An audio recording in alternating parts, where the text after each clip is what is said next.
দূরে তবু কাছে যে যেখানে আছে সবাইকে টেকনিক ইজি এডুকেশনের পক্ষ থেকে শুভেচ্ছা, অভিনন্দন, সাদর সম্ভাষণ। ফিরে এসেছি আরও একটি নতুন পর্বে। আর আজকের পর্বে থাকছে একগুচ্ছ বহু নির্বাচনী প্রশ্ন। আর যে সকল প্রশ্নসমূহ রাজশাহী বোর্ড 2020 সালের এসএসসি পরীক্ষা এসেছিল। কাজেই বুঝতে পারছো আজকের ক্লাসটি বেশ গুরুত্বপূর্ণ। আর এই বিশেষ গুরুত্বপূর্ণ ক্লাসের গোটা প্রহর জুড়ে আমি তন্ময় জুয়েল আছি তোমাদের সাথে। তাহলে চলো আর কালক্ষেপণ না করে আজকের ক্লাসটি শুরু করা যাক। শুরুতে আমরা দেখে নেব আমাদের আজকের প্রথম প্রশ্নটি। আমাদের প্রথম প্রশ্নতে কী বলা হয়েছে, যেখানে একটি ফাংশন দেয়া আছে F of x equals to x cube minus 4x plus 3 হলে এফ অফ -1 এর মান কত। আচ্ছা, এখানে এক্স এর মানটা প্রকৃতপক্ষে এখানে এক্স এর মানটা হচ্ছে -1। তাহলে আমরা যে কাজটা করব, এই ফাংশনে এই এক্স এর পরিবর্তে আমরা শুধু -1টা বসিয়ে দিব। তাহলে আমি হিসাবটা একটু এখানে করি যে F of x equals to x cube minus 4x plus 3। তো এক্স এর মান এখন কত? এক্স এর মান হচ্ছে -1। তো এক্স এর পরিবর্তে বসাবো -1, এক্স এর উপর কিউব থাকায় এই -1-এর উপর একটা কিউব দিলাম। -4 ইন্টু এক্স এর মান -1, যেহেতু গুণের সম্পর্ক ব্র্যাকেট দিয়ে দেই, প্লাস 3। তো একের উপর কিউব করলে আসলে একের মানটা একই হয়, কিন্তু মাইনাসটা থাকবে -1।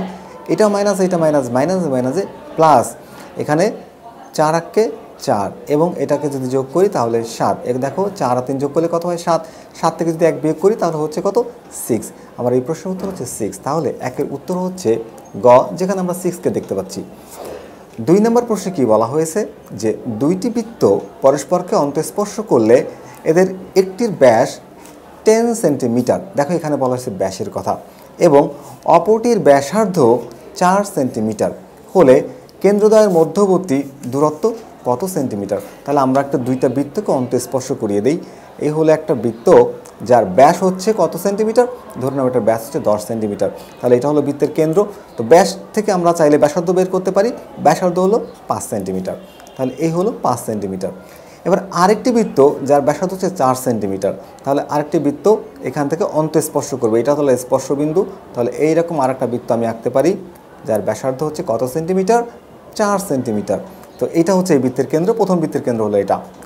তো এটা হলো টোটালটা হচ্ছে 5 সেন্টিমিটার, এটা হচ্ছে 4 সেন্টিমিটার। তো দেখো এদের যে বলছে কি, কেন্দ্র থেকে কেন্দ্রদ্বয়ের মধ্যবর্তী দূরত্বের পার্থক্য, এখানে 5 থেকে 4 বিয়োগ করলে যে এই যে অংশটুকু 1, এই 1 হচ্ছে আমাদের দুইটি কেন্দ্রের মধ্যবর্তী পার্থক্য। তাহলে 2 নম্বর প্রশ্নের উত্তর হচ্ছে ক, যেখানে আমরা 1 দেখতে পাচ্ছি। 3 নম্বর প্রশ্নে কি বলা হচ্ছে? 3 নম্বর প্রশ্নে বলা হচ্ছে কি, যে 0.33 এর সাধারণ ভগ্নাংশ কোনটি? আমরা দেখতে পাচ্ছি এটা একটা ভগ্নাংশ, এবং 3 এবং 3 এই দুইটার উপর একটা করে পৌনঃপুনিক দেওয়া আছে। তো আমরা জানি যে পৌনঃপুনিকের জন্য আমরা কি পাই, আমরা যখন দশমিকটা তুলে দেব তখন এখানে লিখব 33, আর এক একটা পৌনঃপুনিকের জন্য একটা একটা করে 9 পাবো। দুইটা পৌনঃপুনিকের জন্য 2টা 9, তাহলে 33/99 হবে আমার এই প্রশ্নের উত্তর। অর্থাৎ 3 নম্বর প্রশ্নের উত্তর হচ্ছে গ। আমরা 4 নম্বর প্রশ্নটি খেয়াল করি। 4 নম্বর প্রশ্নে কী বলা হচ্ছে? 4 নম্বর প্রশ্নে বলা হচ্ছে x plus y equals to 3 এবং এক্স ওয়াই ইকুয়ালস টু 1 হলে, এই যে অঙ্কটা দেখতে পাচ্ছ তোমরা, কী দেওয়া আছে এখানে? X cube plus y cube plus x minus y এর হোল স্কোয়ার, এটার মান বের করতে হবে।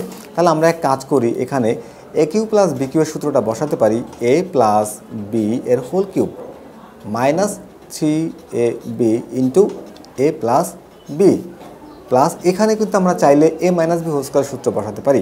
এ মাইনাস বি হোল স্কোয়ার সূত্র কি? A minus B whole square সূত্র হলো A plus B whole square minus 4ab। এখন দেখো এক্স প্লাস ওয়াইয়ের মান কত দেওয়া আছে? এখানে এক্স প্লাস ওয়াইয়ের মান দেওয়া হচ্ছে 3। তাহলে লিখতে পারি 3 উপর করলাম কিউব মাইনাস 3 ইন্টু এক্স ওয়াইয়ের মান হচ্ছে 1 ইন্টু এক্স প্লাস ওয়াইয়ের মান হচ্ছে 3 প্লাস এটার মান কত? এটার মান হচ্ছে এক্স প্লাস ওয়াইয়ের মান হচ্ছে 3, তাহলে এখানে লেখা যায় 3 উপর করলাম স্কোয়ার মাইনাস 4 ইন্টু এক্স ওয়াইয়ের মান হচ্ছে 1। তাহলে 3-এর কিউব করলে কত হয়? 27। আর এখানে 3 এবং 3 গুণ করলে হয় 9, প্লাস এখানে 3-এর স্কোয়ার করলে হয় 9 মাইনাস 4। ওকে, এখন দেখো এই প্লাস 9 মাইনাস 9 কেটে যায়, 27 থেকে যখন আমি 4 মাইনাস করব তখন উত্তর হবে 23। তাহলে 4 নম্বর প্রশ্নের উত্তর হচ্ছে 23। আমরা দেখতে পাচ্ছি 4-এর উত্তর ক, কারণ কতে আছে 23। নিচের চিত্রের আলোকে 5 ও 6 নং প্রশ্নের উত্তর দাও। তাহলে এই যে একটা চিত্র দেখতে পাচ্ছি আমরা, এ বি সি ডি, এটা একটা ট্রাপিজিয়াম। তো এই ট্রাপিজিয়ামের দেখো এই বিসি বাহুর দৈর্ঘ্য হচ্ছে 8 সেন্টিমিটার, আর এবি বাহুর দৈর্ঘ্য হচ্ছে 6 সেন্টিমিটার, আর উচ্চতা দেওয়া আছে কত 4 সেন্টিমিটার। প্রশ্ন 5-এ বলা হয়েছে ত্রিভুজ এ বি সি এর ক্ষেত্রফল কত বর্গ সেন্টিমিটার। তাহলে ত্রিভুজ এ বি সি, এই যে ত্রিভুজটার ক্ষেত্রফল আমাদেরকে বের করতে বলা হচ্ছে ত্রিভুজ এ বি সি এর ক্ষেত্রফল। তো আমরা জানি ত্রিভুজ ক্ষেত্রফলের সূত্র হচ্ছে হাফ ইন্টু ভূমি গুণ উচ্চতা। তাহলে হাফ ইন্টু এখানে ভূমি কত, ভূমি হচ্ছে 8 সেন্টিমিটার এবং উচ্চতা হচ্ছে 4 সেন্টিমিটার। তাহলে হিসাব করলে আমরা কত পাচ্ছি, এখানে 8 এবং 4 গুণ করলে হয় 32, তাকে 2 দিয়ে ভাগ করলে হবে 16। তাহলে 5 নম্বর প্রশ্নের উত্তর হচ্ছে 16, অর্থাৎ 5 নম্বর প্রশ্নের উত্তর হচ্ছে গ। 6 নম্বর প্রশ্নে বলা হয়েছে চিত্রের গাঢ় চিহ্নিত অংশের ক্ষেত্রফল কত বর্গ সেন্টিমিটার। তো গাঢ় যে চিহ্নিত অংশটা আমরা দেখতে পাচ্ছি ত্রিভুজ এ ডি সি, এটার ক্ষেত্রফল চাওয়া হচ্ছে। তাহলে আমরা জানি যে এখানে আমরা পুরো ক্ষেত্রফলটাকে বের করব। বের করে এই যে আমি তোমাদের একে দেখাচ্ছি যে একটু আগে যে সবুজ কালি দিয়ে যে ত্রিভুজের ক্ষেত্রফলটা আমি নির্ণয় করেছি, যদি সম্পূর্ণ ক্ষেত্রফল থেকে এই ক্ষেত্রফলটাকে বাদ দিয়ে দিই তাহলে আমি গাঢ় চিহ্নিত অংশের ক্ষেত্রফল পেয়ে যাব। তাহলে এখন আমার কাজ হচ্ছে এই গাঢ় চিহ্নিত অংশের ক্ষেত্রফল নির্ণয় করা। আচ্ছা, তাহলে প্রথমে আমি যে কাজটা করব সম্পূর্ণ ট্রাপিজামের ক্ষেত্রফল বের করব। তো ট্রাপিজামের ক্ষেত্রফলের সূত্র কি, হাফ ইন্টু বাহুদ্বয়ের যোগফল। তাহলে এই যে বাহু একটা হচ্ছে 8, একটা হচ্ছে 6, অর্থাৎ AB, half into AB, A হচ্ছে এই বাহুর মান অর্থাৎ 8 সেন্টিমিটার। তাহলে half into 8 plus 6, half into বাহুদ্বয়ের যোগফল ইন্টু এইচ উচ্চতা, উচ্চতা হচ্ছে এখানে 4 সেন্টিমিটার। তাহলে এখন আমরা একটু হিসাব করি। এখানে এই 2 দিয়ে 4কে ভাগ করে দিই, তাহলে এখানে 2 হয়ে যায়। আর 8 আর 6 যোগ করলে কত হয়, 8 6 যোগ করলে হয় 14 ইন্টু 2, তাহলে 14 দুগুণা কত হয় 28, 28 আর 28।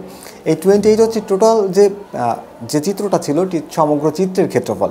এখন এই যে অংশের ক্ষেত্রফলটা আমি আগেই জানতাম, এই ক্ষেত্রফলটা আমি মাইনাস করে দিই, এই যে 16, যদি 16 মাইনাস করি তাহলে থাকতেছে কত, যে 12। এই 12 হচ্ছে আমার এই প্রশ্নের উত্তর, অর্থাৎ 6 নম্বর প্রশ্নের উত্তর হচ্ছে ঘ, যেখানে আমরা 12 দেখতে পাচ্ছি। আমরা 7 নম্বর প্রশ্নটি খেয়াল করি, যেখানে বলা হচ্ছে কি tan theta minus 60 degree equals to 1/√3 হলে সাইন থিটা কত। আচ্ছা, তাহলে এখান থেকে আমরা প্রথমে থিটার মানটা বের করি। দেয়া আছে কি tan theta minus 60 degree equals to 1/√3। তো এখানে আমরা একটু হিসাব করতে পারি যে tan থিটা মাইনাস 60 ডিগ্রি, ওকে, আচ্ছা 1/√3 হচ্ছে tan 30 ডিগ্রি মান। তাহলে এই 1/√3কে তুলে দিয়ে আমরা লিখতে পারি tan 30 ডিগ্রি। আচ্ছা, দুই পাশ থেকে tan যদি বাদ দিয়ে দিই তাহলে কি হয়, যে theta minus 60 degree equals to 30 degree. আচ্ছা, সুতরাং থিটা ইকুয়ালস টু এই যে মাইনাস 60 ডিগ্রি ওপাশে যে প্লাস হয়ে যাবে, তাহলে 30 এবং 60 যোগ করলে কত হয় 90 ডিগ্রি। আমরা দেখতে পাচ্ছি থিটার মান হচ্ছে 90 ডিগ্রি। তাহলে সাইন থিটা, এখানে থিটা হচ্ছে সাইন, তাহলে হবে কি সাইন 90 ডিগ্রি। আমরা জানি সাইন 90 ডিগ্রি মান হচ্ছে 1। তাহলে 7 নম্বর প্রশ্নের উত্তর হচ্ছে ঘ, সাইন 90 ডিগ্রি ইকুয়ালস টু 1। আমরা 8 নম্বর প্রশ্নটি খেয়াল করি। 8 নম্বর প্রশ্নে বলা হয়েছে কি যে উপরের চিত্রটি মোট কতটি প্রতিসাম্য রেখা আছে। আচ্ছা, আমরা একটা চিত্র দেখতে পাচ্ছি এখানে, যে একটা চতুর্ভুজ অর্থাৎ তাকে ঘিরে আরও কিছু উপকরণ নিয়ে মিলানো একটা পেঁচানো চিত্র। তো প্রতিসাম্য রেখাটা আসলে কি, প্রতিসাম্য রেখা হচ্ছে এমন একটা সরল রেখা যেটা একটা চিত্র বা কোনো একটা বস্তুকে এমনভাবে বিভাজিত করবে যেন সেই দুই পাশের বিভাজনের যে অংশটুকু, সেই অংশটুকুর ক্ষেত্রফল একই হয় এবং চিত্রটা দেখতেও যেন একদম একই রকম হয়, হুবহু এক। তাহলে এখানে আমরা দেখতে পাচ্ছি এই চিত্রটি একটা চিত্র, তো এটাকে আমরা যদি প্রতিসাম্য রেখা কল্পনা করি, তো এইটা একটা প্রতিসাম্য রেখা, যেটা দেখো এই পাশ এবং এই পাশ দুই পাশকে সমান ভাগে ভাগ করে দিতে পারে। এবং এখান থেকে আরেকটা রেখা যদি আমি টানি তাহলে এইটাও এই পাশে এবং এই পাশে ভাগ করতে পারে। তাহলে এই উপরের চিত্রটি দুইটা প্রতিসাম্য রেখা থাকবে। 8 নম্বর প্রশ্নের উত্তর হচ্ছে খ। আমরা 9 নম্বর প্রশ্নটি খেয়াল করি, 0.0006032 সংখ্যাটির আদর্শ রূপ কোনটি, অর্থাৎ বৈজ্ঞানিক পদ্ধতি আমার কাছে বলা হয়েছে আসলে বৈজ্ঞানিক পদ্ধতি বা আদর্শ রূপ কোনটি। তো আমরা দেখি যে এখানে দেখো 00006 1 2 3 4 5 কয় সংখ্যার পরে দশমিক নেওয়া হয়েছে, 5 সংখ্যার পরে। আচ্ছা, 5 সংখ্যার পরে। তাই আমরা দেখি যে 5 সংখ্যার পরে এখানে আমরা জানি যে হচ্ছে এখানে আদর্শ রূপ বা বৈজ্ঞানিক পদ্ধতি একটা সংখ্যা দশমিকের আগে লিখতে হয়, পরবর্তীতে দশমিকের পরে বাকি সংখ্যাগুলো লিখে 10 টু দ্য পাওয়ার সামথিং হবে, অর্থাৎ 10 টু দ্য পাওয়ার যে কত হবে সেটা হচ্ছে আমরা কয় সংখ্যার পর দশমিক দিলাম সেটার উপর ডিপেন্ড করবে। তাহলে আমরা দেখি 6 একটা সংখ্যা পর্যন্ত নিব। দেখো 000 থেকে শুরু করে 6 হচ্ছে প্রথম সংখ্যা, তাহলে প্রথম সংখ্যার পরে আমরা দশমিক দিব। আমরা দেখতে পাচ্ছি এখানে প্রথম সংখ্যার উপর দশমিক, এবং দশমিকের পরে আসলে কয়টা সংখ্যার পর আমরা দশমিক নিয়েছিলাম, 1 2 3 4 5, 10 টু দ্য পাওয়ার -5 হবে, যেহেতু সংখ্যাটা এক অপেক্ষা অনেক ছোট, 0 পয়েন্ট সামথিং ছিল। তাহলে এটাই হচ্ছে আমাদের এই প্রশ্নের সঠিক উত্তর। 9 নম্বর প্রশ্ন উত্তর হচ্ছে খ। আমরা 10 নম্বর প্রশ্নটি খেয়াল করি যে নির্দিষ্ট চতুর্ভুজ আঁকার জন্য কতটি স্বতন্ত্র উপাত্ত প্রয়োজন। নির্দিষ্ট একটি চতুর্ভুজ আঁকার জন্য 5টি স্বতন্ত্র উপাত্ত প্রয়োজন। আমরা 11 নম্বর প্রশ্নটি খেয়াল করি যে একটি দ্রব্য 25% ক্ষতিতে বিক্রয় করলে বিক্রয় মূল্য ও ক্রয় মূল্যের অনুপাত কত। আচ্ছা, আমরা এখানে যে ক্ষতির যে পার্সেন্টটা আমরা একটু দেখে নিই ভালো করে। 25/2%, 25/2%, দ্যাটস মিন 12.5%। ওকে, তো 12.5% হচ্ছে, এটা হলো ক্ষতিতে বিক্রি করছে। আচ্ছা, ধরো যদি পণ্যটির ক্রয় মূল্য 100 টাকা হয়, তাহলে এটা এত পার্সেন্ট ক্ষতিতে বিক্রি করা হলো। তাহলে এখানে যদি ক্রয় মূল্য 100 টাকা হয়, তাহলে বিক্রয় মূল্য হচ্ছে 12.5, এটা থেকে মাইনাস করব। তাহলে মাইনাস করলে আমি যে সংখ্যাটা পাচ্ছি সেটা হচ্ছে তার বিক্রয় মূল্য 87.5। আচ্ছা, আমার কাছে কি চাচ্ছে, বিক্রয় মূল্য ও ক্রয় মূল্যের অনুপাত। তাহলে বিক্রয় মূল্যটা হচ্ছে এটা, তাহলে 87.5 অনুপাত ক্রয় মূল্য হচ্ছে 100। তো এটাকে আমরা চাইলে এই যে 12.5 এটা দিয়ে ভাগ করতে পারি। ভাগ করলে এটা হয় কত, 7:, এই 100কে 12.5 দিয়ে ভাগ করলে হয় 8। তো 7:8 হচ্ছে আমার এই প্রশ্নের উত্তর, অর্থাৎ 11 নম্বর প্রশ্নের উত্তর হচ্ছে ক, 7:8। 12 নম্বর প্রশ্নটি আমরা খেয়াল করি, যেখানে দেখি √7 × √7 এর মান নিচের কোনটি। তো আমরা একটু হিসাব করি, যেখানে √7, তাহলে আমি এটাকে একবারে লিখতে পারি, √7 × 7। আচ্ছা, তাহলে √7 এবং 7 গুণ করলে হয় কি 49, বা অথবা 7-এর উপর স্কোয়ার দিয়েও লেখা যায়। তাহলে √7 স্কোয়ার, এটা হচ্ছে আমার এই প্রশ্নের উত্তর। তাহলে 12 নম্বর প্রশ্নের উত্তর হচ্ছে ঘ। আমরা 13 নম্বর প্রশ্নটি খেয়াল করি। 13 নম্বর প্রশ্নে বলা হয়েছে কি, যে দুটি সংখ্যার অনুপাত 3:5, দুটি সংখ্যার অনুপাত 3:5 এবং এদের গসাগু 4 হলে সংখ্যা দুটির লসাগু কত। তাহলে দুটি সংখ্যার অনুপাত দেয়া আছে, আমরা অনুপাত দুটাকে ধরে নিতে পারি যে দুটি সংখ্যা যথাক্রমে 3x আর একটা হচ্ছে ধরো 5x। এই দুটো সংখ্যা আমরা ধরে নিলাম যে একটা সংখ্যা 3x, অন্য সংখ্যাটি 5x। তাহলে এই সংখ্যা দুটির গসাগু কী হবে, গসাগু হবে কমন জিনিস, এই যে x, এই x হবে হচ্ছে গসাগু, তাহলে x হলো গসাগু। এবং লসাগু কী হবে, লসাগু হবে 3 এবং 5 গুণ করলে কত হয়, 15 × x, এটা হচ্ছে এই সংখ্যার লসাগু। দেখো প্রশ্নে কী বলেছে, গসাগু হলো 4, তাহলে x = অর্থাৎ আমার এখানে গসাগু ছিল x, তাহলে x = লেখা যায় 4। লসাগু বের করতে গেলে কী করতে হবে, 15 × x, তাহলে x এর মান হচ্ছে 4, তাহলে 15 গুণ 4 কত হয়, 60। এই 60 হচ্ছে এই প্রশ্নের আনসার। তার মানে 13 নম্বর প্রশ্নের উত্তর হচ্ছে ঘ, যেখানে আমরা 60কে দেখতে পাচ্ছি। 14 নম্বর প্রশ্নটি খেয়াল করি, নিচের কোন সংখ্যাটি অমূলদ। তাহলে প্রত্যেকটি সংখ্যাকে আমাকে হিসেব করে দেখাতে হবে যে কোনটি আসলে অমূলদ সংখ্যা। তো এখানে √64, তার মান হচ্ছে, এটাকে যদি আমি হিসাব করি তাহলে পাবো হচ্ছে 4/36। 36-এর যদি আমি রুট করি তাহলে পাচ্ছি কত, 6। তাহলে দেখতে পাচ্ছি এটা একটা মূলদ সংখ্যা। পরের সংখ্যাটা খেয়াল করি, পরের সংখ্যাটা হচ্ছে কি, এখানে তোমার √8, তার মানটা হচ্ছে 2 এবং √7 এর মান হচ্ছে 3, তাহলে এইটাও একটা মূলদ সংখ্যা। এখানে 81-এর উপর যদি আমি রুট করি তাহলে সংখ্যাটা হয় 9, আর 625কে যদি আমি রুট করি তাহলে সংখ্যাটা পাই 25, তাহলে এটাও আসলে মূলদ সংখ্যা। বাকি থাকলো যে সেটা আসলে অমূলদ সংখ্যা। তারপর আমরা একটু করে দেখি, এখানে √8 তার মান হচ্ছে 2 এবং √7কে আর কিছু করতে পারি না, তাহলে এটাই হচ্ছে আমার এই অমূলদ সংখ্যা, যেটা প্রশ্ন বলছে যে নিচের কোনটি অমূলদ সংখ্যা। 14 নম্বর প্রশ্নের উত্তর হচ্ছে ঘ, √8/7 আমার এখানকার অমূলদ সংখ্যা। নিচের সারণীর আলোকে 15 ও 16 নম্বর প্রশ্নের উত্তর দাও। তাহলে সারণীটা আমরা খেয়াল করি, প্রাপ্ত নম্বর এখানে 55, 60, 65, 70 এবং 75, আর গণসংখ্যা দেওয়া আছে এখানে কত, গণসংখ্যা দেওয়া আছে হচ্ছে তোমার 4, 6, 5, 3, 2। তাহলে প্রদত্ত সারণীর মধ্য কত, তাহলে এখানে টোটাল গণসংখ্যা হচ্ছে n এর মান 20, তাহলে এখানে n এর অর্ধেক n/2 হচ্ছে কত 10, তাহলে 10 হচ্ছে এখানে 10 এবং 10 n এর সাথে 1 যোগ করব, তাহলে এই যে দুইটা সংখ্যা তোমার কত কত 60 এবং 65, এই দুইটা সংখ্যাকে যোগ করে যে আমি 2 দিয়ে ভাগ করি তাহলে 60 প্লাস 65/2 আমি যে মানটা পাচ্ছি 62.5, এই 62.5 হচ্ছে এই প্রশ্নের উত্তর। 15 নম্বর প্রশ্নের উত্তর খ। 16 নম্বর প্রশ্নটি আমরা খেয়াল করি যে প্রদত্ত সারণীর গড় কোনটি। আচ্ছা, প্রদত্ত সারণীর গড় কোনটি, দেখো প্রাপ্ত নম্বর 55 করে পেয়েছিল কয়জন, 4 জন, 60 করে পেয়েছিল 6 জন, 65 করে পেয়েছিল 5 জন, 70 করে পেয়েছিল 3 জন, 75 করে পেয়েছিল 2 জন। তাহলে এই মোট নাম্বারটা আগে আমাকে বের করতে হবে। তাহলে 55 গুণ কত 4, তার সাথে যোগ করব 60 ইন্টু 6 যোগ 65 ইন্টু 5 যোগ 70 ইন্টু 3, তার সাথে যোগ করব 75 ইন্টু 2।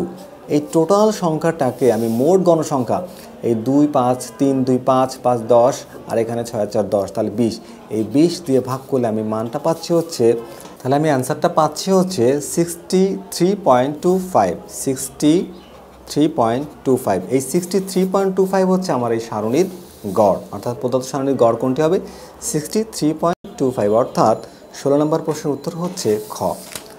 আমরা 17 নম্বর প্রশ্নটি খেয়াল করি যে একটি নৌকা দাঁড় বেয়ে স্রোতের অনুকূলে ঘন্টায় 15 কিলোমিটার এবং স্রোতের প্রতিকূলে 5 ঘন্টায় যায় 25 কিলোমিটার।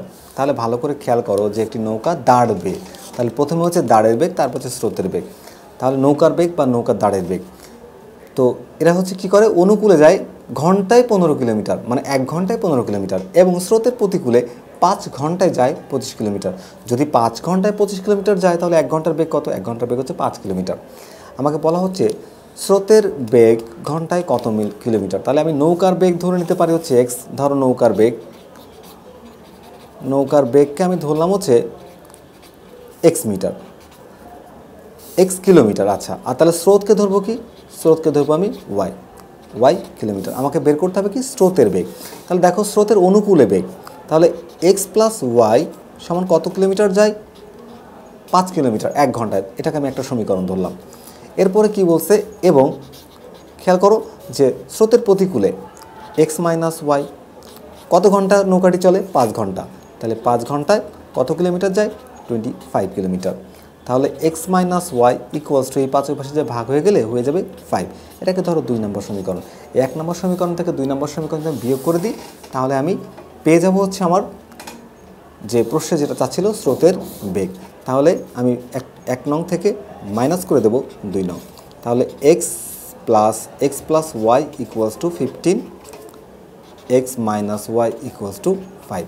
তো বিয়োগ করি, চিহ্নগুলো পরিবর্তন হয়ে যাক, প্লাস এক্স মাইনাস এক্স কেটে যায়, এখানে 2y ইকুয়ালস টু 10, সুতরাং y ইকুয়ালস টু 5। ওয়াইয়ের মান কত পেলাম 5। এই 5 হচ্ছে আমার এই প্রশ্নের উত্তর, অর্থাৎ 17 নম্বর প্রশ্নের উত্তর হচ্ছে গ, যেখানে বলা হচ্ছে স্রোতের বেগ 5 কিলোমিটার। আমরা 18 নম্বর প্রশ্নটি খেয়াল করি যে কোনো বর্গের এক বাহুর দৈর্ঘ্য 1 সেন্টিমিটার হলে বর্গের কর্ণের উপর অঙ্কিত বর্গের ক্ষেত্রফল নির্ণয় করো। তাহলে আমরা একটু বোঝার চেষ্টা করি, এখানে বলা হচ্ছে কোনো বর্গের, তাহলে একটা বর্গ আমরা আঁকি, এটা হলো একটা বর্গক্ষেত্র। তো এই বর্গের যে কর্ণ, তাহলে একটা কর্ণ এঁকে দিই, এই হলো কর্ণ। তাহলে বর্গের বাহুর দৈর্ঘ্য হচ্ছে x মিটার, তাহলে সকল বাহুর দৈর্ঘ্য x মিটার হবে, কারণ আমরা জানি বর্গের সকল বাহুর দৈর্ঘ্য x। তাহলে এই যে কর্ণের সূত্র হচ্ছে √2 ইন্টু এক্স, তাহলে √2 ইন্টু এক্স। এই কর্ণের সমান আরেকটি বর্গ হবে, তাহলে এখানে আরেকটা বর্গ আমরা আঁকতে পারি। তো এই বর্গের সকল বাহুর দৈর্ঘ্য হবে কি √2x, এখানে হবে কি √2x, এটাও তাহলে হবে কি √2x। আচ্ছা, বর্গের এখন কি চাচ্ছে, কর্ণের উপর অঙ্কিত বর্গের ক্ষেত্রফল নির্ণয় করা। তা বর্গের ক্ষেত্রফলের সূত্র কি, দৈর্ঘ্যের উপর স্কয়ার, কারণ আমরা জানি বর্গের দৈর্ঘ্য প্রস্থ সমান হয়, দৈর্ঘ্যের উপর স্কয়ার করলে ক্ষেত্রফলটা পাওয়া যায়। তাই √2 ইন্টু এক্স এর উপর যদি স্কয়ার করো তাহলে তুমি পাচ্ছ কি 2x²। এই 2x² হচ্ছে এই যে কর্ণের উপর অঙ্কিত বর্গের ক্ষেত্রফল। তাহলে 18 নম্বর প্রশ্নের উত্তর হচ্ছে ক, যেখানে বলা হচ্ছে 2x²। 19 নম্বর প্রশ্নটা আমরা খেয়াল করি যে 19 নম্বর প্রশ্নটা দেখো যে যেখানে জিরো ডিগ্রি থেকে অর্থাৎ থিটার মান হবে 0 ডিগ্রি থেকে 0 ডিগ্রির সমান অথবা তার থেকে বড় এবং 90 ডিগ্রির চেয়ে ছোট। তাহলে একটা সমীকরণ দেওয়া আছে, আমাদের এই সমীকরণটির সমাধান করতে হবে। তাহলে আমরা চলো এই সমীকরণটির সমাধান করি। কী দেওয়া আছে? 2 cos square theta plus 3 sine theta minus 3 equals to 0। আসো এবার সমাধান করি। তাহলে এখানে 2 cos, তাহলে এই কসের পরিবর্তে আমরা 1 মাইনাস সাইন স্কোয়ার থিটা সূত্র লিখতে পারি, 1 minus sine square theta plus 3 sine theta minus 3 equals to 0। আচ্ছা, এই টুর সাথে এখন ব্র্যাকেটের মধ্যে যারা আছে গুণের সম্পর্ক, তাহলে 2 minus 2 sine square theta plus 3 sine theta minus 3 equals to 0। এখন এই প্লাস 2 এবং মাইনাস 3 কিন্তু কাটাকাটি করা যায়, তাহলে থাকে কি minus 2 sine square theta plus 3 sine theta minus 1 equals to 0, কারণ এই মাইনাস 3 থেকে 2 বিয়োগ হয়ে গেছে। এখন এই সামনে মাইনাস দেখতে কেমন লাগছে, তো সামনের মাইনাসটাকে আমরা কি করব? প্লাস করে দেব এবং মাইনাস 1 দিয়ে গুণ করে সকলের চিহ্ন পরিবর্তন করে দিব। তাহলে 2 সাইন স্কোয়ার থিটা, এটা প্লাস আছে মাইনাস হয়ে যাবে 3 সাইন থিটা, এটা মাইনাস আছে প্লাস হয়ে প্লাস 1 ইকুয়ালস টু 0। এখন মিডল টার্ম ব্রেকিং, তো এখান থেকে কি কমন যায় এটুকু। আচ্ছা, তাহলে এটাকে ভেঙে দিই। তাহলে 2 sine square theta minus 2 sine theta minus sine theta plus 1 equals to 0। তাহলে এইটুকুর মধ্যে কি কমন যায়? দেখো, কমন যায় 2 সাইন থিটা, তো এখান থেকে 2 সাইন থিটা কমন নেওয়া যায়। যদি 2 সাইন থিটা কমন নিই তাহলে এখানে থাকবে সাইন থিটা মাইনাস 1, এবং এখান থেকে একটা 1 কমন নেওয়া যায়, মাইনাস 1 কমন নিলাম, তাহলে সাইন থিটা প্লাসে মাইনাসে মাইনাস 1 ইকুয়ালস টু 0। দেখো ব্র্যাকেটের মধ্যে দুইটা সেম, আবার কমন নেওয়া যায়, তাহলে sine theta minus 1 equals to sine theta minus 1, আর এখানে হয় কি 2 sine theta minus 1 equals to 0।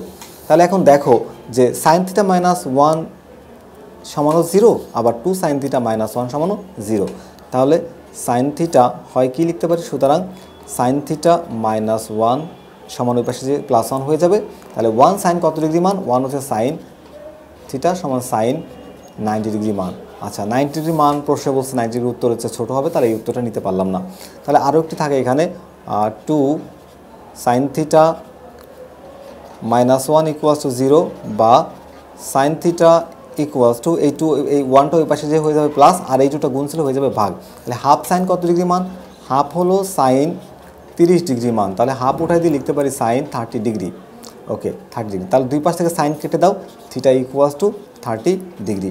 এই 30 ডিগ্রি হলো আমার এই প্রশ্নের উত্তর, অর্থাৎ 19 নম্বর প্রশ্নের উত্তর হচ্ছে খ, যেখানে আমরা 30 ডিগ্রিকে দেখতে পাচ্ছি। আমরা 20 নম্বর প্রশ্নটি খেয়াল করি।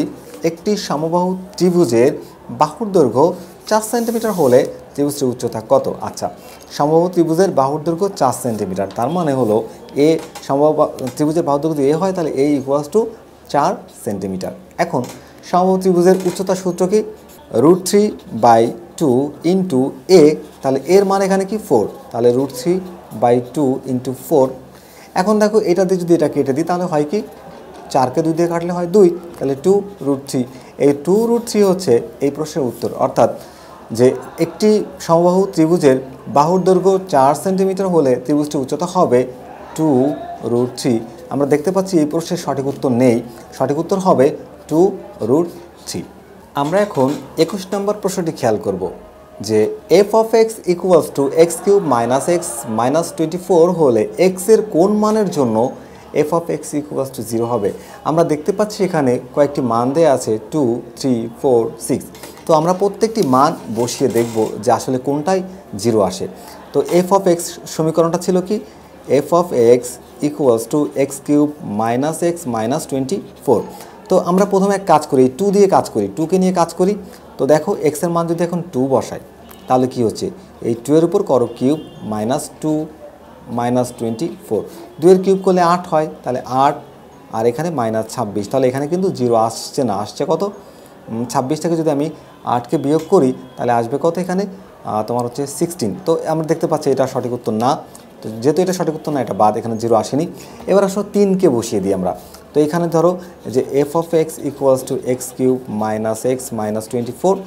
এখন আমার x এর মান হচ্ছে 3, তো এখানে x এর পরিবর্তে 3 বসিয়ে দাও।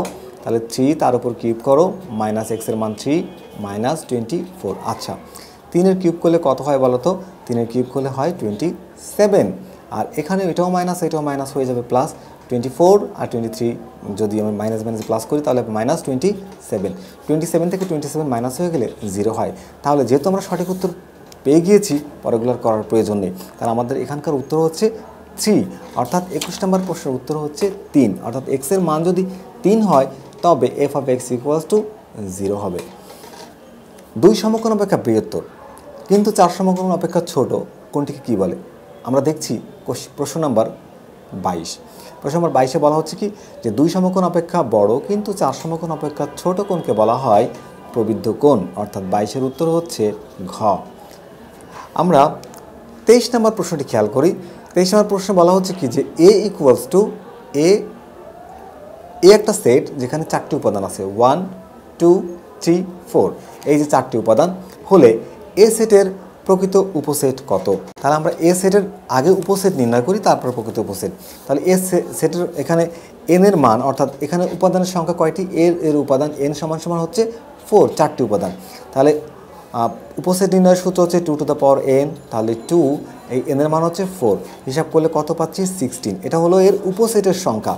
আচ্ছা, প্রকৃত উপসেটের সংখ্যা বললে এই 16 থেকে 1 মাইনাস করতে হবে। 16 থেকে 1 মাইনাস করলে কত পাচ্ছি আমি? 15। তাহলে 23 নম্বর উত্তর হচ্ছে 15, অর্থাৎ 23-এর উত্তর হচ্ছে গ, যেখানে আমরা 15কে দেখতে পাচ্ছি। পরবর্তী কোশ্চেন দেখো, অর্থাৎ 24 নম্বর প্রশ্ন যে x plus y equals to 2, x y equals to 1 হলে x minus y whole square এর মান কত? তাহলে আমরা এক কাজ করি, এক্স মাইনাস ওয়াই হোল স্কোয়ারের সূত্রটা বসিয়ে দিই। যে এক্স মাইনাস ওয়াই হোল স্কোয়ারের সূত্র হচ্ছে এ প্লাস, অর্থাৎ x plus y whole square minus 4xy।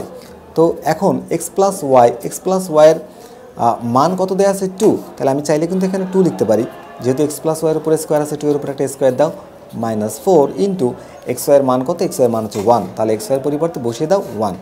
এখন এই 2-এর স্কোয়ার করলে কত হয়? 2-এর স্কোয়ার করলে হয় 4, বিয়োগ 4-এর সাথে 1 গুণ করলে হয় 4, 4 থেকে 4 বিয়োগ করলে কত হয়? 0। তাহলে 24 নম্বর প্রশ্নের উত্তর হচ্ছে 0, অর্থাৎ 24-এর উত্তর হচ্ছে ক। চিত্রের আলোকে 25 ও 24 নং প্রশ্নের উত্তর দাও। তাহলে আমরা একটা চিত্র ভালো করে খেয়াল করি, যেখানে আমরা দেখতে পাচ্ছি এ বি সি একটি ত্রিভুজ, তার উপর একটা লম্ব টানা হলো, ফলে আরও 2টি ত্রিভুজ উৎপন্ন হলো। এখন দেখো, এই যে ত্রিভুজ, এটার দিকে একটা সিম্বল দেওয়া আছে, এটা সমকোণী ত্রিভুজ, আর এখানে একটা সিম্বল দেওয়া আছে, এটা সমকোণী ত্রিভুজ। তার মানে ত্রিভুজ এ বি সি সমকোণী ত্রিভুজ। আবার দেখো ত্রিভুজ বি সি ডি, এটাও একটা সমকোণী ত্রিভুজ। এখন এখানে যে জিনিসটা আমি দেখতে পাচ্ছি যে ত্রিভুজ এ বি সি এবং ত্রিভুজ তোমার হচ্ছে বি সি ডি, এরা হচ্ছে সদৃশকোণী ত্রিভুজ। তার মানে এবিসি এবং বিসিডি এই ত্রিভুজ দুটো হচ্ছে সদৃশকোণী ত্রিভুজ। তো সদৃশকোণী ত্রিভুজের ক্ষেত্রে আমরা লিখতে পারি যে AC by AB equals to CD by BC. অর্থাৎ আমরা জানি সদৃশকোণী ত্রিভুজের অনুরূপ বাহুগুলো সমানুপাতিক। যদি অনুরূপ বাহুগুলো সমানুপাতিক হয় তাহলে আমি লিখতে পারি AC by AB equals to CD by BC. অর্থাৎ এখানকার বৃহত্তর বাহু ক্ষুদ্রতম বাহু ভাগ বৃহত্তর বাহু, এখানে একই রকমভাবে ক্ষুদ্রতম বাহু ভাগ বৃহত্তর বাহু। এখন দেখো, আমরা যদি এখানে যেহেতু আমাদের সিডি মানটা বের করতে হবে, তো আমরা প্রত্যেকটা বাহুর মান বসিয়ে দিই। এখানে এসির মান দেখো, এসির মান হচ্ছে 5, তাহলে এসিকে তুলে দিয়ে লেখা যায় 5, আর এবির মান হচ্ছে 13 ইকুয়ালস টু সিডির মানটা বের করতে হবে, তাহলে সিডি থাক, বিসির মান হচ্ছে 12, তাহলে বিসির পরিবর্তে লিখে দাও 12। এখন একটু আর গুণন করি, তাহলে 13 সিডি ইকুয়ালস টু 5 ইন্টু 12 60। তাহলে কি হচ্ছে দেখো, CD equals to 60 divided by 13। এই 60 ডিভাইডেড বাই 13 হচ্ছে আমার এই প্রশ্নের উত্তর। অর্থাৎ 25 নম্বর প্রশ্নের উত্তর হচ্ছে গ, 16 ডিভাইডেড বাই 13। আমরা 26 নম্বর প্রশ্নটি মনোযোগ দিয়ে খেয়াল করি যে এই ত্রিভুজ থেকে, অর্থাৎ এই উদ্দীপক থেকে দেখো, এখানে বলা হচ্ছে ত্রিভুজ এ ডি সি, অর্থাৎ এই ত্রিভুজটা, এবং ত্রিভুজ বি সি ডি, অর্থাৎ এই পাশেরই একটু বড় ত্রিভুজটা। এই দুইটা ত্রিভুজ সমান সমান কী হবে দেখো, A D is to BD. তাহলে A D is to BD, হ্যাঁ ঠিক আছে, আমরা এখানে বলতে পারি যে অনুরূপ বাহুগুলো সমানুপাতিক। এখন এখানে CD is to CD, CD is to CD এটা হবে না, এই উত্তরের ভুল। কারণ কি, এটা দুইটার ক্ষেত্রফল সমান না। ত্রিভুজ দুটি সদৃশকোণী হলেও এরা আসলে এদের ক্ষেত্রফল কিন্তু সমান না। আর এটা যেহেতু ভুল, তাহলে এই 1 এবং 3 হচ্ছে আমার এখানকার সঠিক উত্তর। কারণ কি, দেখো 1 তো সঠিক এবং এখানে কোনো একক উত্তর নাই, 1-এর সাথে সম্পৃক্ত আছে কি 3, তাহলে 1 এবং 3 হবে আমার এখানকার সঠিক উত্তর। অর্থাৎ তোমার 26-এর উত্তর হচ্ছে গ 1 এবং 3।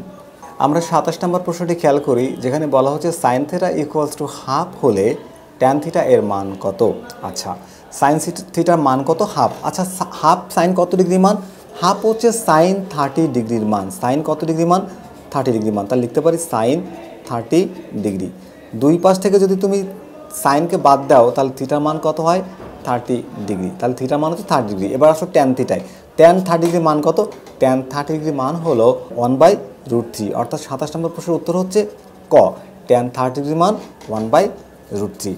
এখন আমরা 28 নম্বর প্রশ্নটি খেয়াল করি, যে 35 বর্গ সেন্টিমিটার ক্ষেত্রফল বিশিষ্ট একটি আয়তক্ষেত্রের দৈর্ঘ্য হচ্ছে x সেন্টিমিটার এবং প্রস্থ x-2 সেন্টিমিটার হলে x এর মান কত।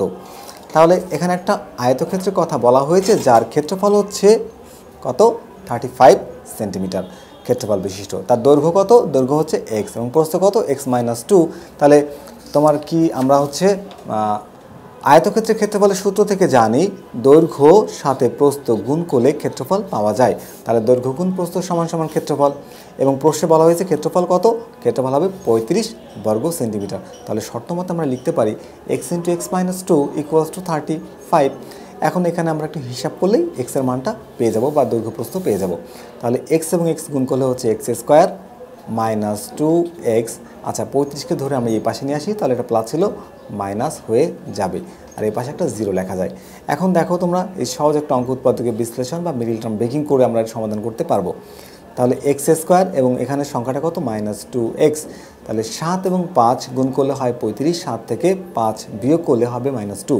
তাহলে -7x প্লাস 5x। দেখো প্লাসে মাইনাসে মাইনাস, 7 থেকে 5 গেলে থাকবে 2, এবং এই দুইটা সংখ্যার গুণফল হবে 35 = 0।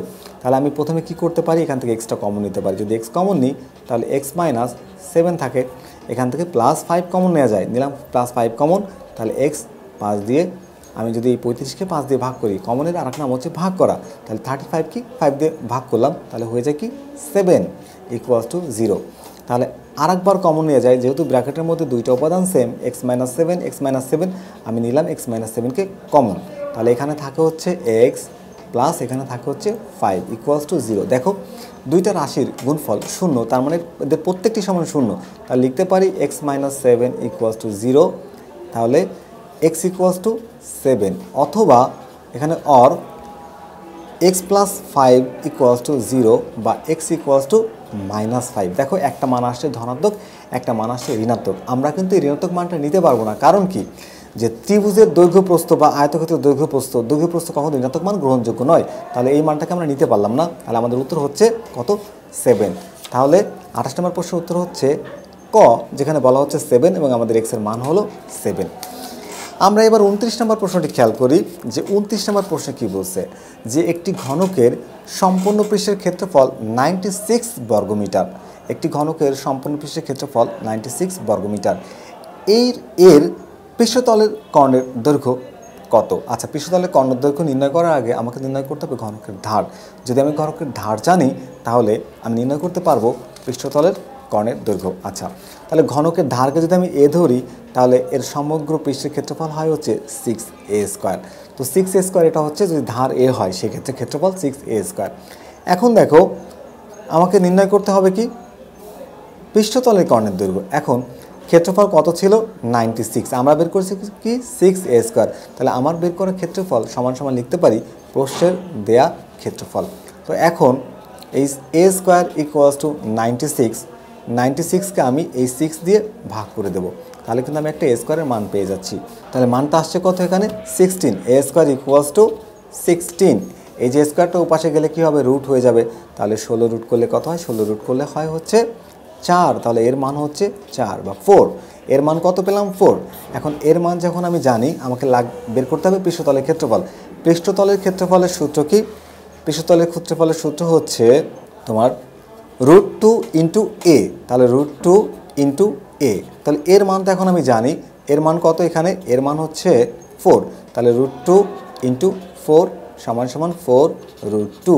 এই পৃষ্ঠতলের কর্ণের দৈর্ঘ্যের সূত্র হচ্ছে √2 এ, তাহলে এই কর্ণটা হচ্ছে এখন আমাদের কত পেলাম আমরা 4√2, অর্থাৎ 29 নম্বর প্রশ্নের উত্তর হচ্ছে ঘ, যেখানে আমরা পেলাম 4√2। আশা করি বুঝতে পেরেছ। চলো আমরা পরবর্তী প্রশ্নের সমাধান করি। আমরা 30 নম্বর প্রশ্নটি খেয়াল করি, যেখানে একটা ধারা দেয়া আছে 6 + 10 + 14 + ... ধারায়, এবং নিচে কিছু তথ্য দেওয়া আছে। বলছে কি সাধারণত 4, তাহলে সাধারণত আমরা একটু বের করে দেখি সাধারণত কীভাবে বের করতে হয়। ধরো ডি, তুমি যে কোনো একটা পদ নাও, নিয়ে তার পূর্ববর্তী পদকে বিয়োগ করে দাও। যদি আমি 10 নেই তাহলে 10 থেকে 6 মাইনাস করতে হবে, তাহলে মান পাচ্ছি কত 4। অথবা যদি তুমি নাও হচ্ছে 14, তাহলে 14 থেকে 10 মাইনাস করতে হবে, তাহলে 14 - 10, এখানেও আমরা পাচ্ছি 4। সাধারণত 4 তথ্যটি সঠিক। এখানে বলা হচ্ছে 20তম পদ হচ্ছে কত 82, তাহলে এই ব্যাপারে আমরা নিশ্চিত না, আমরা একটু হিসাব করে দেখব। যে 20তম পদ ধারার পদের সংখ্যা সূত্র হচ্ছে a + n - 1 * d, তাহলে এখানে এর মান হচ্ছে 6, তাহলে এর মান হচ্ছে 6 + n - 1, n এর মান কত 20তম পদ, তাহলে 20 - 1, আর d এর মান হচ্ছে 4, তাহলে 6 প্লাস এখানে যদি বিয়োগ করি তাহলে কথায় 19, 19 × 4, তাহলে 19 × 4, মান পাচ্ছি কত 76, 76, তার সাথে যদি আমি যোগ করি 6, তাহলে কত হয় 82, অ্যান্সার হচ্ছে 82। তো আমরা দেখতে পাচ্ছি হ্যাঁ এই তথ্যটিও সঠিক। 3 নম্বর তথ্যে বলা হচ্ছে যে প্রথম 10টি পদের সমষ্টি 240। এ ব্যাপারে আমরা নিশ্চিত না, আমরা করে দেখব যে আসলে 240 হয় কিনা। তাহলে সমষ্টি সূত্র কি? সমষ্টি সূত্র হচ্ছে n/2 × 2a + n - 1 × d, এটা হচ্ছে সমষ্টির সূত্র। তো এখন n এর মান কত? n এর মান হচ্ছে 10, তাহলে লিখতে পারি 10/2 × 2, এর মান কত? এর মান হচ্ছে 6, প্লাস n এর মান কত এখানে 10, তাহলে 10 - 1, d এর মান হচ্ছে 4। এখন দেখো এই 10কে যদি আমি 2 দিয়ে ভাগ করি তাহলে হচ্ছে কত 5, তাহলে এখানে আমি কি পাচ্ছি 6 এবং 2 গুণ করলে হয় 12, প্লাস এখানে যদি 10 থেকে 1 মাইনাস করি তাহলে হয় 9, 9 × 4, তাহলে 36। এখন 5 × 36 + 12, 36 + 12 কত হচ্ছে 48, 48, তাহলে 48-এর সাথে এখন আমি 5 গুণ করব, গুণ 5, তাহলে কত হচ্ছে 4 আর 240, 240। ওকে, তা আমাকে বলা হয়েছে কি যে এখানে প্রথম 10টি পদের সমষ্টি 240, আমরা দেখতে পাচ্ছি আমাদের 10টি পদের সমষ্টি বের হলো 240, তাহলে এই তথ্যটিও সঠিক। এখন দেখতে পাচ্ছি 30 নম্বর প্রশ্নে 1, 2 এবং 3 সব তথ্যগুলোই সঠিক, এবং 1, 2 ও 3 আমরা দেখতে পাচ্ছি ঘ নম্বরে, তাহলে 30 নম্বর প্রশ্নের উত্তর হচ্ছে ঘ। আশা করি আজকের ক্লাসে তোমাদের ভালো লেগেছে। তাহলে আজকের ক্লাসটি এখানেই শেষ করছি। দেখা হবে আবারও নতুন করে অন্য কোনো গাণিতিক সমস্যা নিয়ে নতুন কোনো ভিডিওতে। সেই পর্যন্ত সবাই ভালো থেকো, সুস্থ থেকো, নিরাপদে থেকো, এই প্রত্যাশায় আজকের মতো বিদায়। আল্লাহ হাফেজ।